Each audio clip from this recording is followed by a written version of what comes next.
Hi, welcome to the Co-op Scoop.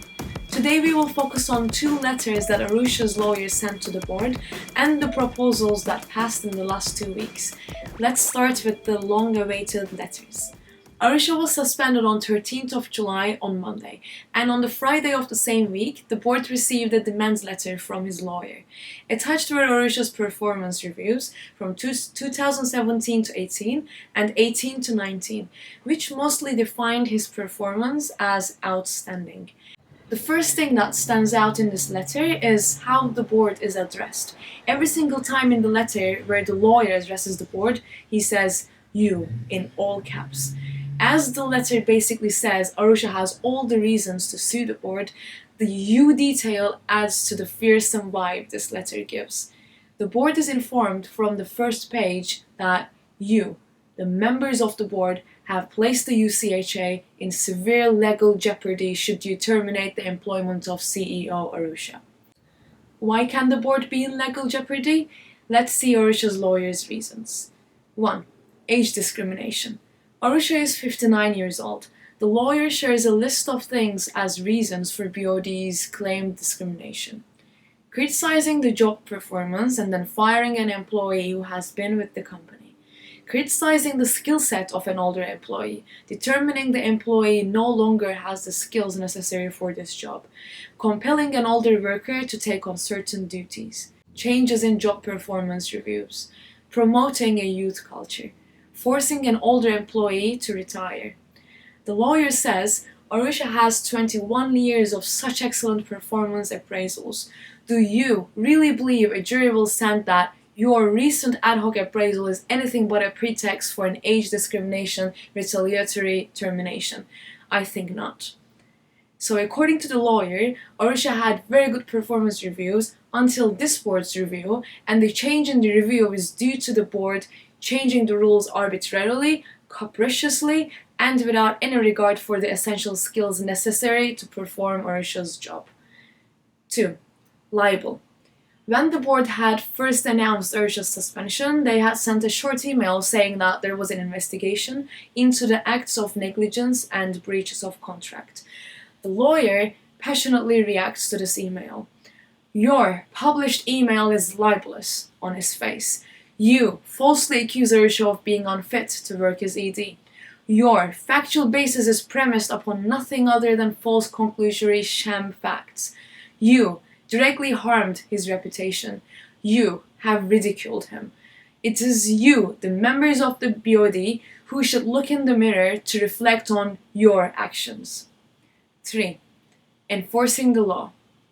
The lawyer claims that the board refuses to enforce the law by not letting members withdraw excess cash.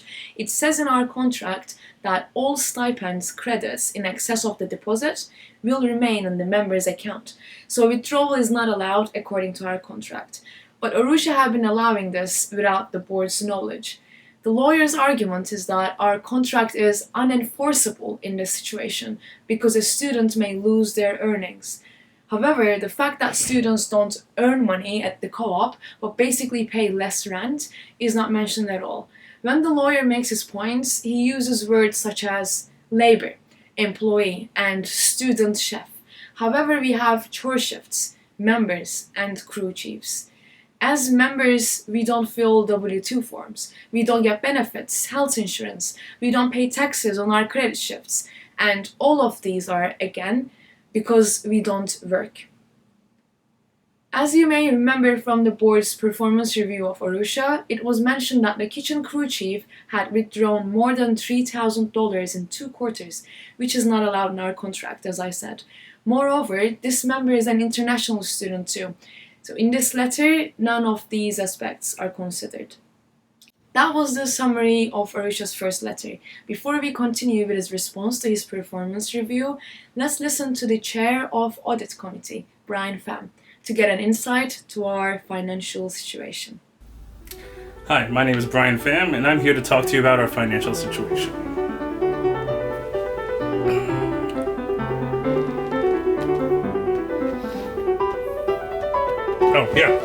So, my financial situation. So, pretend this is our savings account, and before the pandemic, we had a nice cash flow. Let's say this is our income, which for us came from rent payments or fines perhaps. We had a nice, healthy cash flow and a nice, big reserve for emergencies. Now, pretend this is the pandemic, and this is what it's done to our savings accounts. Woo, would you look at that? And in over a year, we'll have no more reserve left, and we'll go bust. So in other words, we're losing money. Thank you, Brian. That was extremely insightful.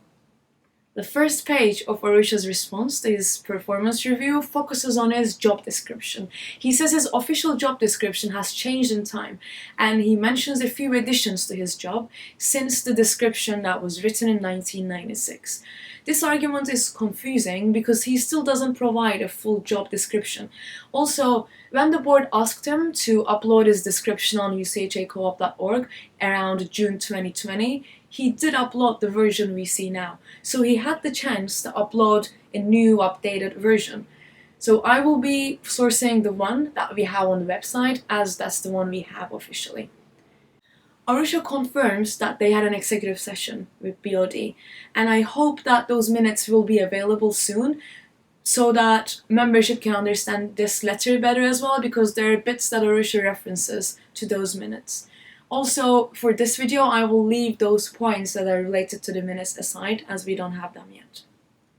So Arusha says, according to the information he got, he assumed the discussion in that meeting would be current issues, but he was questioned about issues from the past.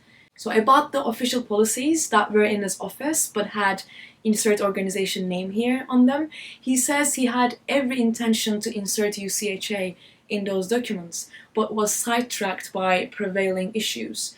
It is important to know here that UCHA has been declaring to the IRS that we have those documents for the last 12 years. Again, about the same policies, he says it is the board's responsibility to update its own policies. But these are official policies, and it very clearly says in Arusha's job description that it is his duty to oversee and update all official records. Now to the next point, closed-door meetings. Arusha says past boards complimented him on his open-door policy, which refers to members who wish to talk to the ED were welcomed. He also accepts that some of those conversations would be in private, so behind a closed door. One of the points made in the performance review was that the ED said to a board member that another board member had daddy issues. Arusha explains the situation as I recall, the conversation I had with the one member about the other was simply to understand the member, as he represented to me that he knew the other member very well. Now let's look at the financial stuff. Arusha says he made an attempt to present a mid-year budget and informed BOD about it in his staff report. But he also says he gave that information to BOD in July, and our financial year starts in October. So he was giving the mid-year budget on the 10th month towards the end of the year. Arusha says he was not aware that funds were not recorded as needed in the accounts. He also says he had the impression that he was required to maintain a distance. But when we look at Arusha's job description, we see that it is his responsibility to coordinate with the budgeting, to monitor our financial position, and to supervise our accounts and investments. About the funds that we have to have according to our bylaws and that BOD said didn't exist, Arusha says that those funds remain in the association's accounts with no losses of sort. So it is basically a misplacement of that amount of money. However, I would like to share with you a point that was made in the last BOD meeting. For that, we have to look at Arusha's old reviews and also the budget. Both years, Arusha got a raise, more than the inflation rate, and also got a bonus. Both years, the board explains the reasons why, and in both years, one of the reasons is financial budget surplus. Now, when we look at the budget for 2018 to 19, we see $0 for the expansion fund and capital appropriations, and right next to it is the amount that should be in it. If that amount of money was allocated, as Arusha said, then our total expense would be around $100,000 higher, which would make our net income under $0. So this detail in the budget could have affected Arusha's evaluations in the past. Before moving on, I would like to remind that I haven't gone over everything with you in this video, especially Arusha's responses on the executive session minutes. I would recommend you to read this letter one more time when BOD sends us those minutes, so that we can get both perspectives. Coming up is an exclusive interview. Last week there were various items in the store that were expired. The two members you are about to see saw this as an opportunity to change their lifestyles. Here is Clav and Jay falling in the toxic arms of wealth. No, there. That boy shot his shot and he got shot down. He must have lost his game in the lockdown. What happened at the store, Jay? Life went down at the store today, you know? No cap. Yeah, no cap. Leo had a sale, and we just bought up everything. No, that's cap. But what really happened is there were some expired food items, and Flav and I, being the cerebral geniuses that we are, you know, humble cerebral geniuses that we are, you know, we started acquiring resources and, you know, accumulated them and organized them, and here we are. What will you do with all of this food? I don't know, maybe flex it around, you know, like ever since I got all this food and organized it and posted it all over my Insta story, like so many bitches just have been DMing me, and like, if you could stop, like, I'd appreciate that, you know. I got like 1,000 DMs to go through, and like all these co-op baddies are like over me, and Flav, you know what I'm saying, like, For real? yeah, you know, like it's just we have too much attention, you know.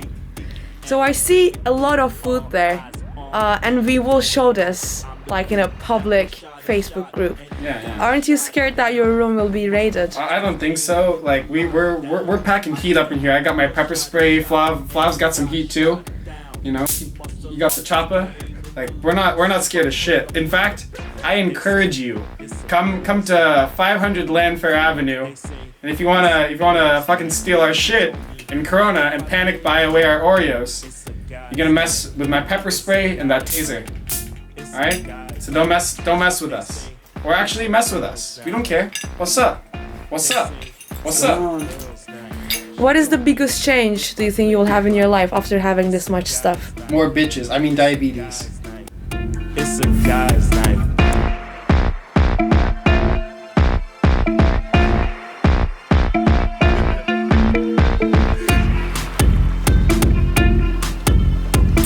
Yes, sir. We are back with the new policies and board meeting updates. The board approved to join NASCO. You can think of NASCO as the co-op of the co-ops, and if you want to learn more about it, you can watch our last episode of His Third Time with Jared. We won't have triple rooms anymore. Due to COVID, all our triple rooms are made doubles. This also means they will be priced as double rooms. If you wish to change your room or move in with another member before new members come in, contact Memcom. Rent transaction fees will be taken from the membership instead of the co-op.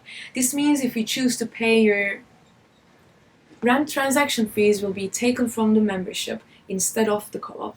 This means if you choose to do your payments with your debit card, credit card, or through PayPal, you will have to pay the transaction fees of 2 to 3%. You can pay with cash or check without any fees. Co-op will have a yearbook. You can reach Melanie if you'd like to help her in any way preparing this yearbook for us. She shared a link in the Facebook group, and that link was also emailed to the membership by BOD.